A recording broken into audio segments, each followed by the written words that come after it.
Joko Toli, kontraktor proyek pintu gerbang besi di Majapahit. Jangan lupa di-subscribe dulu, agar selalu menyimak sejarah Nusantara berikutnya. Terima kasih.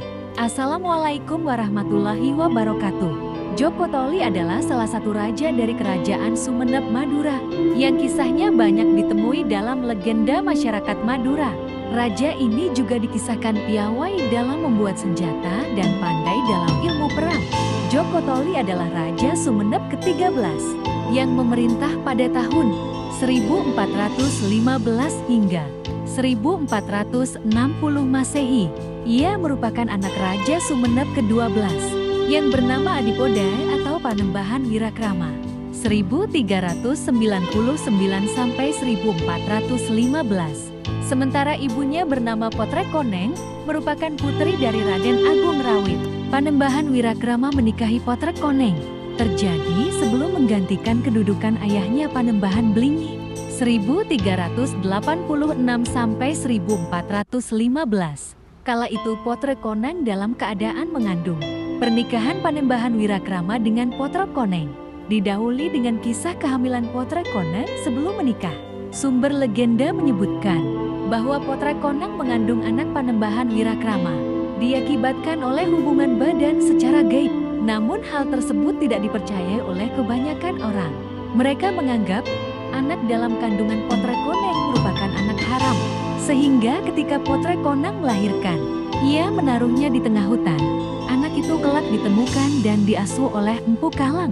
Ketika besar anak tersebut dikenal dengan nama Joko Toli, meskipun mulanya sebagai anak yang terbuang. Pada akhirnya Joko Toli diakui sebagai anak sah dari pasangan Panembahan Wirakrama dan Potrekoneng. Ia dipulihkan hak-haknya, bahkan dijadikan sebagai putra mahkota Kerajaan Sumeneb. Sejak ditemukan di hutan, Joko Toli menjadi tanggung jawab dan pengawasan Empu Kalang. Ia diangkat anak oleh sang empu. Waktu itu, Empu Kalang merupakan salah satu pandai besi yang terkenal di Sampang. Ia dikenal sebagai pandai besi yang handal dalam membuat alat-alat pertanian hingga senjata. Sejak dari kanak-kanak, Joko Toli senang memperhatikan Empu Kalang saat bekerja membuat alat-alat pertanian dari besi. Ketika Joko Toli ingin membantu ayah angkatnya, Empu Kalang kerap melarangnya. Sang empu takut anak angkatnya yang masih kecil itu terluka. Suatu ketika, saat Empu Kalang pergi beristirahat, Joko Toli mencoba membuat senjata dan alat-alat lainnya dari besi. Hasilnya ternyata bagus. Maka setelah Empu Kalang mengetahui hasil karya Joko Toli, ia sangat gembira sekaligus mengagumi hasil karya anak angkatnya. Ia pun mengizinkan Joko Toli berkreasi di tempat kerjanya. Di kemudian hari, Joko Toli menjelma menjadi seorang yang ahli dalam membuat alat-alat dari besi. Bahkan ia juga mampu membuat keris yang baik.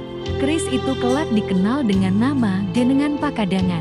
Kerajaan Sumeneb kala itu adalah kerajaan bawahan Majapahit yang pusat pemerintahannya terdapat di Pulau Jawa. Untuk mengasah kemampuan serta menambah wawasan, Joko Toli pergi ke ibu kota kerajaan Majapahit. Ia mencoba mengadu nasib.